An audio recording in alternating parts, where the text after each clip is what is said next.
1757 से 1857, लगभग कितने साल? 100 वर्ष। मैं बात कर रहा हूं प्लासी के युद्ध से लेकर 1857 के स्वतंत्रता संग्राम तक की बात। इन 100 सालों की लंबी अवधि के दौरान कंपनी की प्रशासनिक नीति अक्सर बदलती रही। जैसा हम देखते हैं कि कंपनी के ऊपर एक एक करके एक्ट आए।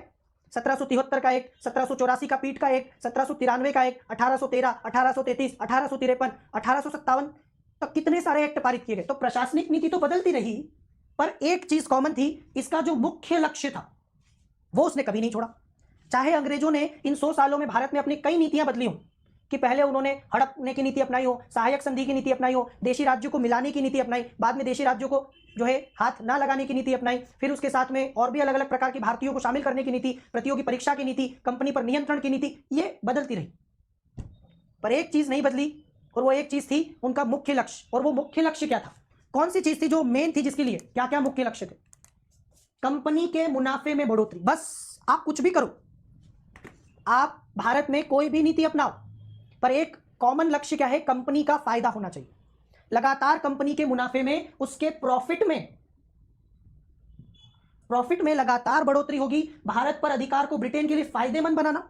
अब अधिकार किया है तो फायदा होना चाहिए ब्रिटेन का। पहला, कंपनी का मुनाफा लगातार बढ़ता रहना चाहिए। इसीलिए हम देखते हैं कहीं पर कंपनी हम रैयतवाड़ी बंदोबस्त लाती है, कहीं पर स्थायी बंदोबस्त लाती है, कहीं पर महालवाड़ी बंदोबस्त लेकर आती है। कभी कंपनी सहायक संधि की नीति को अपनाती है, कभी कंपनी जो है मुक्त व्यापार की, कोई भी नीति अपनाए, लेकिन कंपनी का मुनाफा बढ़ना चाहिए। नंबर 2, कंपनी का जो ये पूरा भारत पर ब्रिटेन का अधिकार है, इससे ब्रिटेन को फायदा होना चाहिए, और अगर फायदा ना हो तो फिर ये राज्य किस काम का। और तीसरा, इस पकड़ को कायम रखना।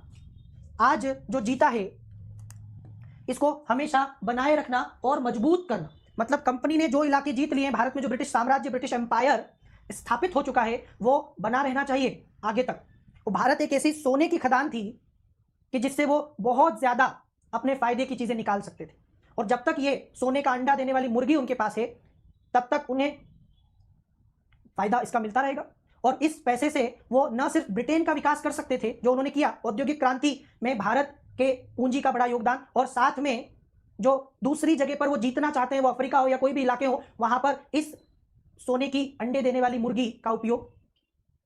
तो अंग्रेजों के लिए सिर्फ ब्रिटेन के विकास तक सीमित नहीं था भारत उनके लिए दूसरे इलाकों को जीतने का भी एक मौका था, एक ऐसा हथियार जिसके माध्यम से वो विश्व विजय का अपना लक्ष्य पूरा कर सकते थे। इसके अतिरिक्त जितने उद्देश्य थे वे इन सबकी मदद के लिए। तो दूसरे गौण थे, क्या थे? दूसरे उद्देश्य गौण थे, पर मेन उद्देश्य यही था। मैं आपको ये इसलिए बता रहा हूं कि आप कंपनी की कोई सी भी नीति उठा ले, आर्थिक नीति, व्यापारिक नीति, शिक्षा नीति, सामाजिक धार्मिक नीति, कंपनी की, ठीक है, राजनीतिक या एकाधिकार की नीति, या किसी भी प्रकार की नीति को, भू राजस्व नीति, ये सारी नीतियों का केंद्र यही था।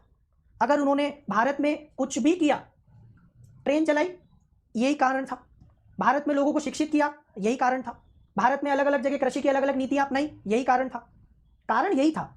कभी भी भारत इसमें आपको दिख रहा है, कहीं लिखा है क्या कि भारत का विकास करना, भारत का फायदा करना, भारत को डेवलप करना, कहीं लिखा है क्या ऐसा कुछ? तो कुछ भी कर ले वो।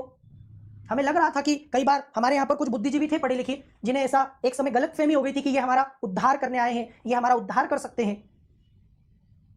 कभी भी ऐसा कई बार लगा था। 1857 के स्वतंत्रता संग्राम में खासकर शिक्षित वर्ग ने नहीं साथ दिया था उस विद्रोह में। कारण उन्हें लग रहा था कि ये मूर्ख हैं, गंवार लोग, इन्हें समझ में नहीं आ रहा कि अंग्रेज भारत का उद्धार करने आए हैं, वो हमें तकनीकी शिक्षा, अंग्रेजी माध्यम की आधुनिक शिक्षा देंगे। वो तो कई आज भी लोग कहते हैं कि भारत में अंग्रेज ट्रेन लाए और भारत का विकास किया। फायदा हमारा चाहे हुआ ना हुआ हो, पर अंग्रेजों के ये लक्ष्य हमेशा बने रहे।